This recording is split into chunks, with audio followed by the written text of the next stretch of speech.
Bit of an early one tonight in terms of the review because we don't have any games that is can be kicking off at nighttime, and this is going to be, I think, the only day where we are not going to have games late at night, and don't have to do the review at around 10 o'clock tonight. So, looking at these two games, well, just like yesterday, there wasn't really things that were kind of very eventful, and that there wasn't a lot of goals that was scored in today's game. But one thing we did find out today is that we found out the first team that got eliminated from this tournament. And unfortunately for Inter Miami, they become the first team to be eliminated from this tournament because following their 1-0 loss against NYCFC, sadly they would be exiting this tournament with 0 points, and that they of course are now, as of now, the only team to finish this tournament without getting a single point in this MLS's back tournament. Now, that being said, despite the fact that they got eliminated in this game, they did had a couple of chances to score goals. And a couple of those chances came in the first half when Agudelo had a chance to potentially give Inter Miami the opening goal, but Sean Johnson made a nice save for that. And then probably, well, the better chance they had came in the 34th minute when Figao header was just tipped over by Sean Johnson as we head to halftime at 0-0. Then in the second half, it looked like Inter Miami got the opening goal when Agudelo actually scored, but unfortunately the whistle was gone when that ball hits into the back of the net, and it was because Agudelo was in an offside position, and that goal was being disallowed. 3 minutes later, NYCFC finally got that opening goal, and I thought in the second half they looked much better than what they did in the first, where I thought the first half Inter Miami were the better team, but in the second half NYCFC started to have more possession and it looked like they were potentially going to get the opening goal, and eventually they did in the 63rd minute when Tajuri Shradi scores from Matrita to give them a 1-0 lead. Then it was almost 2-0, but Robles denied Keaton Parks to keep his team into the game. And as we get closer and closer to the end of the game, you just kind of have a feeling that Inter Miami was really just on the brinks of getting eliminated. And it was pretty much confirmed in the 90th minute when Agudelo got his second yellow card of the game after he shoulder barged one of the NYCFC player in the box. And in the end, NYCFC gets the 3 points in this game. And as of now, they're still alive in terms of potentially being one of those best third place team to move on into this tournament.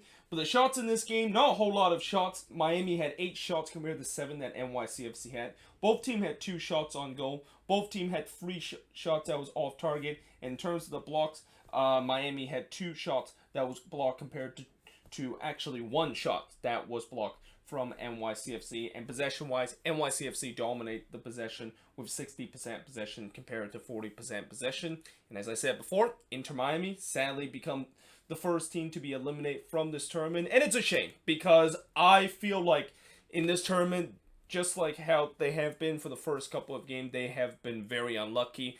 And that this team does have some potential of being a very decent team. The only problem that I think Inter Miami has is that they don't have a goal scored whatsoever, because if they have a goal scored in this team and a guy that can, of course, will guarantee them to score a couple of goals, this team would definitely be a team that, of course, could compete. And when you look at all these results where they lost by 1 goals, it's also kind of the other issue of Inter Miami just in the most crucial moment when they need to come up in clutch and trying to get that crucial moment to get the victory. They weren't able to do that, and hence that's why unfortunately they find this situation where they of course got eliminated from this tournament. And oh, by the way, just to kind of put a little bit more salt in the wound of Inter Miami fans, unfortunately they become the first ever expansion team to lose 5 games in a row to start their franchise. So yeah, it is pretty brutal. I understand it is pretty brutal to be an Inter Miami fan, but as I said before, I definitely see potential in this team. And as long as if they get a goal scored and maybe they eventually pull through in these crucial moments of the game, I can see this team finally getting their first point in their MLS history. And as for NYCFC, as I said, they're still alive in this tournament, but obviously they still need a lot of help in terms of other teams that is gunning for that third place position, and they hope that those teams that is gunning for those third place position will also be at 3 points apiece. And keep in mind, after this win, NYCFC goal differential is still only at -1, so they're gonna not only hope for teams to gunning for that third place spot to have 3 points just like they have right now, but they also hope that those teams have a worse goal differential than they have, because as I said, pretty much for the 100th time in this tournament, goal differential is the first thing that determines tiebreaker. But moving on, in terms of the nightcap game, is the top 2 team in Group A that is vying for the top spot. And after tonight, it was Orlando City, the one that is able to clinch the top spot in Group A as they got a 1-1 draw against the Union. Both teams, I thought, looked lively early, and there were some early chances from both teams. But unfortunately, there wasn't a goal to be speak of. There was a bit of a concern for Orlando City in the 18th minute when Junior Urso actually got subbed off of what apparently is a muscle injury. And I guess Oscar Pereira probably decided to sub him off just for a precaution for future game. And also, since they have a trusty substitute in Mendes for Urso, I think it wasn't a very difficult decision for Pereira to decide to just sub Urso off, because he doesn't want to injure what apparently looked like a muscle injury even further. Now, in the 27th minute, Orlando City had a big chance to get the opening goal, but Andre Blake, who again was on point in this game and pretty much is on point throughout these first 3 games and definitely in contention for goalkeeper of the tournament, denied Akindele of a potential opening goal. Then the Union had a chance right on the stroke of halftime to get the opening goal, and it was Aronson who had a point-blank effort from 12 yards out, and yet somehow he dragged it just wide off the post. And I also thought the game looked very physical in this one, and that there was a lot of rough challenges that was happening in the game, and the referee seems to let go some of these rough challenges and didn't really show a card until the second half. And this is kind of a common theme we have seen in some of these games, where some of these referees, they're letting things go and letting the players kind of go at each other. And I know some fans don't like it and feel like the referee should kind of control the game. But at the same time, if the referee is being consistent and that he's letting things go a little bit, and then until the point where he wants to really kind of control the game, or he thinks the game is kind of out of control, then he can of course start producing yellow cards. And I thought at times referee has done a great job at times in terms of realizing the game is kind of a little bit out of control, and that's when the cards are started to hand out. Now, in the second half, Andre Blake again was in action to deny Mendes of a potential opening goal for Orlando City. But I thought for the first 15 minutes, neither team looked very good going forward, and that the final ball just seems to be lacking for both of these teams. And in the 66th minute, Blake made an incredible save on Antonio Carlos, who looked like he headed that one to give Orlando City the 1-0 lead, but Blake was able to tip that one onto the post, and we were still at 0-0 at that point.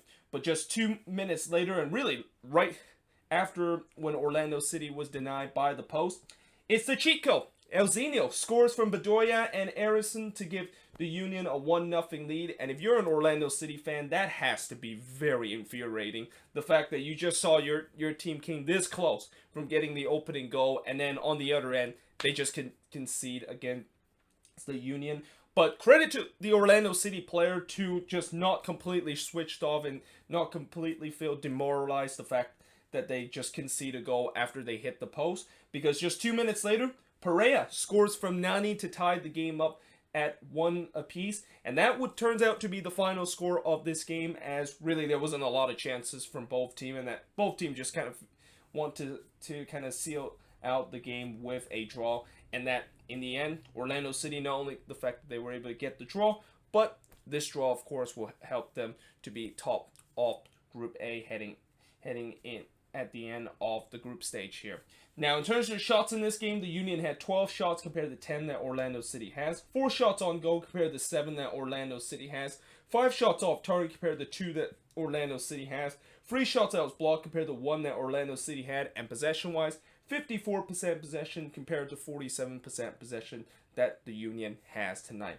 But yeah, there you have it. That is pretty much it for the 2 games that happened. Again, just like yesterday, this video probably is going to be relatively short, and I think this video is even shorter than yesterday because I didn't have to like explain a lot of actions, and that I thought both games was kind of in some way very similar, where there wasn't really a lot chances, and that I think this game really, the only part that kind of came alive was the second half, and obviously in this one it came alive in the second half, and especially during that point between the 66th to the 70th minute, where both teams just kind of trade goals, and we almost saw a potential first goal in the 66th minute. But other than that, both of these games was kind of uneventful whatsoever, and that, I know people want to see a crazy game, and I know that people want to see what happened a couple of nights ago when the Whitecaps and the Quakes ended in a 4-3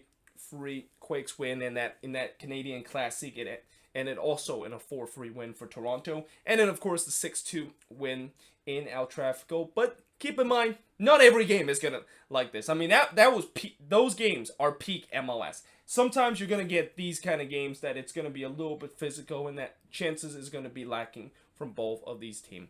But that being said, let me know in the comments below, what do you think of these 2 games? And yeah, I hope to see you guys tomorrow for the review. I think we have 3 games that is going to be taking place tomorrow. But yeah, hope you guys enjoyed this video, and I will see you guys next time.